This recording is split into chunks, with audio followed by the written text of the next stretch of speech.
मंत्री मोहम्मद अकबर और वरिष्ठ कांग्रेस नेता गिरीश देवांगन ने राजीव भवन में पत्रकार वार्ता को संबोधित किया। मंत्री मोहम्मद अकबर ने पत्रकार वार्ता को संबोधित करते हुए कहा कि छत्तीसगढ़ में विधानसभा चुनाव जारी है। 20 विधानसभा में चुनाव हो चुके हैं। बाकी विधानसभा के चुनाव के लिए 17 नवंबर का मतदान होगा। साथ ही उन्होंने कहा कि कांग्रेस ने अपने घोषणा पत्र में जो वायदे जनता से किए हैं, अधिकांश वो पूरा कर चुकी है। किए गए थे, उनमें से अधिकांश वायदे कांग्रेस पार्टी पूरा करने में सफल रही थी। विशेष करके किसानों का कर्जा माफ के बारे में कहा गया था, सभी को राशन कार्ड देने की बात की गई थी और 2500 रुपये प्रति क्विंटल के हिसाब से धान खरीदी की बात कही गई थी। इसके अलावा और अनेक बहुत से वायदे थे, लेकिन प्रमुख तौर पर इन वायदों को फोकस किया गया था। जिस दिन सरकार बनी उसी दिन किसानों का कर्जा माफ किया गया। उसके बाद पूरे राज्य में जो वायदे के मुताबिक सभी को राशन कार्ड दिया गया। अब इन 5 सालों में अनेक लोगों की तरफ से आवेदन आया कि परिवार बढ़ गया है, बेटे की शादी हो गई है, हमको राशन कार्ड अलग करना है। पहले गरीबी रेखा के नीचे जिनका नाम होता था, राशन कार्ड केवल उनको दिया जाता था, लेकिन कांग्रेस की तरफ से कहा गया था कि हम सभी को राशन कार्ड बनाकर देंगे। वायदे के मुताबिक सभी को राशन कार्ड बनाकर दिया गया और बाद में जितने भी आवेदन आए अलग करने वाले, वो अलग करने वाले आवेदन में भी कार्रवाई करते हुए और सारे लोगों को राशन कार्ड बनाकर दे दिया गया। इस समय 74,54,000 लोगों के पास छत्तीसगढ़ में राशन कार्ड है और यदि मान लो कोई बहुत अधिक पैसे वाला भी है या गरीब आदमी है, सबके लिए समान रूप से आदेश है कि सभी को राशन कार्ड देना है, जो मांगे उसको दिया जाएगा और दिया गया है। इसके अलावा अभी इस बार के चुनाव में जो प्रमुख बातें हैं मैं आपके सामने रखना चाह रहा हूं। पूर्व की तरह यानी पहले 2018 में जो कर्जा माफी हुई थी उसके उसी प्रकार से इस बार भी किसानों का कर्जा माफ किया जाएगा। इसके अलावा धान का जो मूल्य है, जो न्याय योजना मिला के 3200 रुपये प्रति क्विंटल के हिसाब से कांग्रेस की सरकार देने जा रही है। अब तक 15 क्विंटल प्रति एकड़ के हिसाब से धान की खरीदी हुई है और इस बार 20 क्विंटल प्रति एकड़ के हिसाब से धान की खरीदी होगी। 200 यूनिट तक का बिजली फ्री। पहले आपको याद होगा कि एक योजना थी बिजली बिल हाफ वाली, उसमें 400 यूनिट में कैलकुलेट करके आधा करके 200 यूनिट का लिया करते थे। इस बार सीधे तौर पर 200 यूनिट बिजली जो है वो फ्री है और यदि मान लो किसी ने 200 यूनिट से अधिक का भी उपयोग कर लिया है तो भी 200 यूनिट तक का उसको फ्री रहेगा। इसके अलावा राहुल गांधी जी कवर्धा आए थे, उन्होंने कहा कि केजी टू पीजी तक की पढ़ाई निःशुल्क। केजी टू पीजी का मतलब ये होता है कि शुरुआती पढ़ाई, जब बच्चा पहली क्लास में जाता है तो केजी से पीजी तक की जो पढ़ाई है वो निःशुल्क रहेगी। इस घोषणा की खासियत ये है कि इसमें तकनीकी शिक्षा और मेडिकल ये इनको भी सब इसमें शामिल किया गया है। मेडिकल की पढ़ाई भी इसमें शामिल है। गैस सिलेंडर में 500 रुपये तक की सब्सिडी, यानी गैस का मूल्य जितना भी रहेगा रिफिलिंग कराने पर 500 रुपया महिला हितग्राही के खाते में सीधे राज्य सरकार उसमें उसके खाते में पैसा 500 डालेगी। मतलब जितने में भी गैस सिलेंडर खरीदा जाएगा 500 रुपये सरकार की तरफ से रहेगा। इसके अलावा तेंदू पत्ता, इसके पहले 2018 के हमारे घोषणा पत्र में था कि 2,500 से बढ़ाकर हमने 4,000 रुपया जो संग्रहण है प्रति मानक बोरा ये किया था। इस बार उसको बढ़ाकर 4,000 से बढ़ाकर हम 6,000 कर रहे हैं और 4,000 रुपया अतिरिक्त बोनस देने का भी हमारे घोषणा पत्र में हमने वायदा किया है। इसके अलावा 2011 के सर्वे सूची में जितने भी नाम थे उनके लिए 3,200 करोड़ रुपया आवास के लिए बजट में दिया जा चुका था। उसके बाद वेटिंग लिस्ट था 6,99,000 का, वो मंत्रिमंडल ने उसकी भी मंजूरी दे दी। अब ऐसे लोग जो 2011 के सर्वे सूची में जिनका नाम नहीं है लेकिन आवास की जरूरत है, ऐसे लोगों के लिए दोबारा 1 अप्रैल से सर्वे हुआ था और वो सर्वे में 47,090 लोग चिन्हित हुए हैं और उनके लिए भी आवास देने का मंत्रिमंडल ने मंजूरी दे दिया है। इसके अलावा 17.5 लाख लोगों को आवास देने का 7.5 लाख परिवारों को केंद्र सरकार ने आवास नहीं दिया है और उन सभी 7.5 लाख और 10 लाख अन्य जरूरतमंद परिवारों को मुख्यमंत्री आवास न्याय योजना के तहत हम आवास देंगे। इसके अलावा जो राजीव गांधी भूमिहीन कृषि मजदूर न्याय योजना है, अब तक उसमें 7,000 रुपया सालाना दिया जाता था, लेकिन हमारे घोषणा पत्र में है कि हमारी सरकार बनने पर इसको बढ़ाकर 7,000 से बढ़ाकर 10,000 रुपया किया जाएगा। इसके अलावा लघु वनोपज की जो खरीदी होती है, ये जो योजना है भूमिहीन लोगों का है, जो 7 से बढ़ाकर 10,000 रुपया किया जाएगा। एमएसपी में जो खरीदी होती है 65 प्रकार का लघु वनोपज हम खरीदते हैं और उसके अलावा कोदो कुटकी रागी को भी शामिल किया गया है। अब खरीदी में प्रति किलो 10 रुपए अतिरिक्त उनको दिया जाएगा। इसके अलावा 10 लाख रुपए तक का डॉक्टर खूबचंद बघेल स्वास्थ्य योजना के अंतर्गत अब तक 5 लाख रुपए तक का जो इलाज का लिमिट था उसको बढ़ा के 10 लाख किया गया है और एपीएल का जो 50,000 था उसको बढ़ाकर 5 लाख रुपए किया गया है। सभी सरकारी स्कूल, राज्य के 6,000 शासकीय हाई स्कूल और हायर सेकेंडरी स्कूल को स्वामी आत्मानंद इंग्लिश एवं हिंदी मीडियम स्कूलों में अपग्रेड करने का भी फैसला हुआ है। सरकार बनने पर यह किया जाएगा और दुर्घटनाओं में जो इलाज है वो मुख्यमंत्री विशेष सहायता योजना के अंतर्गत उसको कवर करेंगे।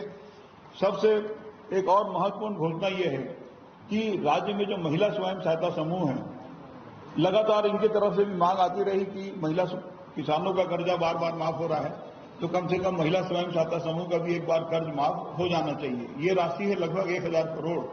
तो हमारे घोषणा पत्र में इसको भी हमने शामिल किया है कि महिला स्वयं सहायता समूह का भी कर्जा माफ कर दिया जाएगा।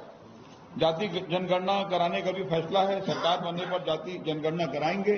तीवरा को भी समर्थन मूल्य में खरीदा जाएगा और परिवहन व्यवसायियों का जो टैक्स होता है और उसके अलावा उसका जो फाइन, टैक्स, फाइन, ब्याज, ये तीनों का 726 करोड़ 2018 तक का, इसको भी पूरा माफ करने का निर्णय हुआ है। और युवाओं को उद्योग व्यवसाय में ऋण में 50% की सब्सिडी सरकार देगी। 700 नए रीपा रूरल इंडस्ट्रियल पार्क भी खोलने का निर्णय हुआ है। और अंत्येष्टि के लिए लकड़ी का प्रबंध छत्तीसगढ़ में कांग्रेस की सरकार दोबारा बनते ही शहरी निकाय में, क्योंकि समस्या यहीं पे है, ग्रामीण क्षेत्रों में नहीं है, अंत्येष्टि के लिए लकड़ी का प्रबंध सरकार की ओर से किया जाएगा। अब एक जो महत्वपूर्ण बात है, इसमें बता दिए 7 से 10,000 किया जाएगा। एक जो नई बात जो सामने आ रही है ये है महतारी वंदना योजना। ये भारतीय जनता पार्टी की तरफ से इसको विज्ञापित किया जा रहा है। मेरी जानकारी में इस समय छत्तीसगढ़ में किसी भी विभाग में इस प्रकार की कोई योजना संचालित नहीं है, ऐसी कोई योजना नहीं है। दूसरी बात ये कि इसमें ये जो फॉर्म है, ये फॉर्म कौन से विभाग को देना है, सक्षम अधिकारी कौन है जिसके समक्ष इसको प्रस्तुत किया जाना है, ये कुछ भी नहीं लिखा है। दूसरी बात, जो 20 विधानसभाओं में चुनाव हो चुके हैं, ये फॉर्म महतारी वंदन योजना पंजीयन का फॉर्म उन विधानसभाओं में क्यों नहीं भराया जा रहा? यदि वंदन है तो फिर पूरे में होना चाहिए। तो उन विधानसभाओं में चूंकि चुनाव हो चुका है, वोट का कोई समस्या है नहीं, इस कारण ये नहीं हो रहा है। वर्तमान में इस प्रकार की कोई योजना छत्तीसगढ़ में संचालित नहीं है, किसी विभाग में नहीं है और न ही कोई विभाग का इसमें नाम है, सक्षम अधिकारी का भी नाम नहीं है जिसके सामने हमको ये प्रस्तुत करना है, और उन विधानसभाओं में ये फॉर्म नहीं भराए जा रहे हैं। तो कुल मिला के पूरा मामला चुनाव और वोट का खेल है। अब आपको भी किसी को कोई प्रश्न करना हो तो बताएं। माननीय दीदी देवांगन जी कुछ बोले। हाँ, सॉरी। आदरणीय पत्रकारों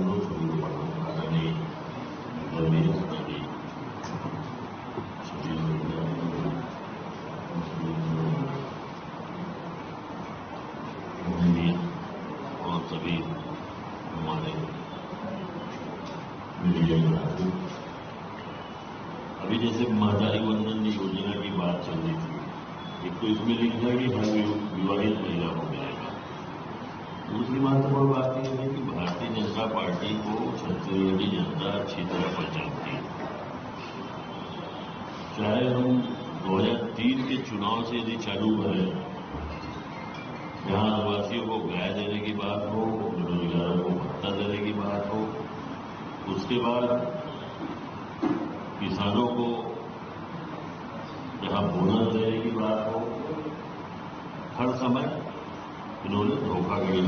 ठगा है।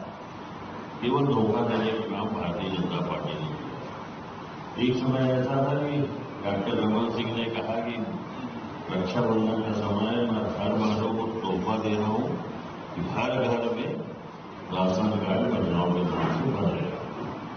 जैसे ही चुनाव हुआ, सारे राशन कार्डों को सत्यापन के नाम से काटने की प्रक्रिया प्रारंभ कर दी गई। लेकिन हम लोग उस समय विपक्ष में थे और उसका जमकर विरोध किए, जिससे वो रुका था। तो भारतीय जनता पार्टी यदि महंगाई वंदन योजना लाकर हमारी दीदी बहनों को भरवाने का यदि प्रयास करे, तो मुझे विश्वास है कि भारतीय जनता पार्टी के इस हाल में, और मोदी की गारंटी लिख रहे हैं, मोदी की गारंटी 15 लाख रुपया कहाँ है, मोदी की गारंटी 2 करोड़ रोजगार कहाँ है, मोदी की गारंटी महंगाई कम करने की बात थी, वो कहाँ है। बाद में उन्होंने कहा कि जुमला, जैसे ही अभी अकबर भैया ने कहा कि 20 विधानसभा में जहां चुनाव हो गए वहां ये फॉर्म क्यों नहीं भराया गया? क्या इस योजना से वहां की महिलाएं वंचित रहेंगी? क्या केवल चुनाव में हमारी दीदी बहनों को भरवाने के लिए, उनको धोखा देने के लिए फिर एक बार जिस प्रकार से भारतीय जनता पार्टी का चरित्र है, फिर एक बार छत्तीसगढ़ की दीदी बहनों के साथ खड़ी करने का एक नया इरादा है? ये महत्वपूर्ण बात है कि पूरा एक बार छत्तीसगढ़ की जनता के साथ धोखाधड़ी करने की भारतीय जनता पार्टी की तैयारी है। बहुत बहुत धन्यवाद। जी, आपका सवाल आनंद है। सर, मेरा सवाल था मंत्री जी से, अकबर जी से। सर, मैं ये कह रहा था कि आपने कहा कि कांग्रेस सरकार या इससे पहले कोई भी सरकार रही उसमें महंगाई वंदन योजना की योजना नहीं रही है, लेकिन बीजेपी जो है अपने मैनिफेस्टो में स्पष्ट रूप से लिख रही है। वो तो ये नहीं कह रही है कि कोई सरकार की योजना है, वो अपने तरफ से बता रही है। पहली चीज। दूसरी चीज, क्या कहीं पर कोई ऐसी स्थिति आई है क्या कि महिलाओं ने अब पूरा फॉर्म पूरा महिलाओं ने फॉर्म जमा करने के लिए, इसलिए आपको प्रेस कॉन्फ्रेंस करना पड़ रहा है? देखिए, ऐसा है कि महंगाई वंदन योजना जब सरकार बन जाएगी तो फॉर्म तो उसी समय होगा ना। पहले विभाग इस योजना को बनाएगी और उसके बाद वो सक्षम अधिकारी का नाम होगा। हवा में तो होगा नहीं आवेदन, तो सक्षम अधिकारी का नाम होना चाहिए, विधायक का नाम होना चाहिए। इसलिए हमने कहा बीजेपी कार्यालय कोई अथॉरिटी नहीं है, बीजेपी अपने पास से पैसा नहीं देगी, पैसा सरकार देती है। वो एक अलग चीज है। शिकायत भी की है, योजना बनती है, विभाग का नाम होता है, सक्षम अधिकारी का नाम होता है, उसके नॉर्म्स होते हैं, पात्रता किसको किसको है। ऐसा थोड़ी है कि आप फॉर्म भर दो, योजना से जुड़ जाओ, ऐसा नहीं होता। नहीं, तो इसी में मैनिफेस्टो में बीजेपी के जितने भी घोषणा पत्र आए, है उसमें उन्होंने अधिकांश में अपनी योजना का नाम लिख दिया है। जैसे महंगाई वंदन है, इसी तरीके से किसानों को राशि देंगे या 3200 रुपये देंगे, उसमें भी योजना का नाम नहीं तो उसमें कहाँ फॉर्म भरवाने? यदि 21 क्विंटल खरीदेंगे तो फॉर्म भरवा लेना। 21 क्विंटल खरीदेंगे, क्यों नहीं भरवाना? इसके पहले भी जैसे 2018 में हमने किसानों का कर्जा माफ किया तो फॉर्म तो नहीं भरवाए थे। घोषणा पत्र एक अलग चीज होती है। 15 लाख रुपए देने के लिए विदेशों से काला धन लाकर 15 लाख रुपए सभी के खाते में डालेंगे तो फॉर्म भरे थे क्या? नहीं भरे थे। फॉर्म भरने का कोई सिस्टम होता नहीं। फॉर्म क्या है, जब सरकार योजना बनाती है, वित्तीय स्थिति को देखते हुए वित्त विभाग उसको अनुमति देता है, विधि विभाग उसका परिमार्जन करता है, तब फॉर्म भरने की नौबत आती है। सक्षम अधिकारी का नाम होता है। हमसे जुड़ने का क्या मतलब है? चलिए, और कौन? किसको? देखो, हम अपनी बात कर सकते हैं, हम केवल अपनी बात कर सकते हैं, लोगों को समझा सकते हैं कि ये इस प्रकार की कोई योजना नहीं है।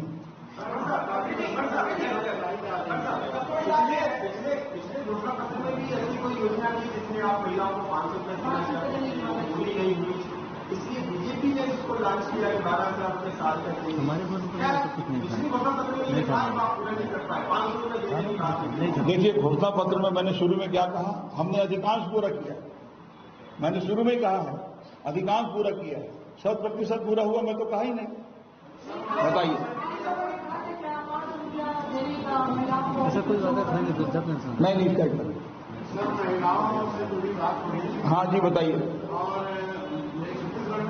से जुड़ी बात हो रही है पैसा देने की।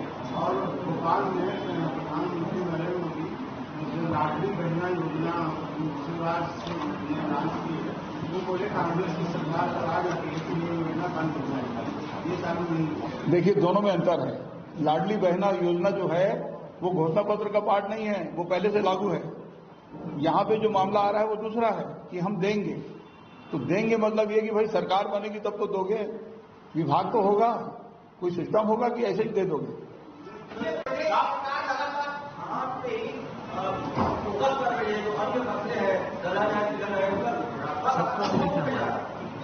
देखिए, ऐसा है कि किसानों को पैसा तो मिल रहा है ना। यदि 3200 रुपये मिलेगा तो पूरे देश में 29 राज्यों में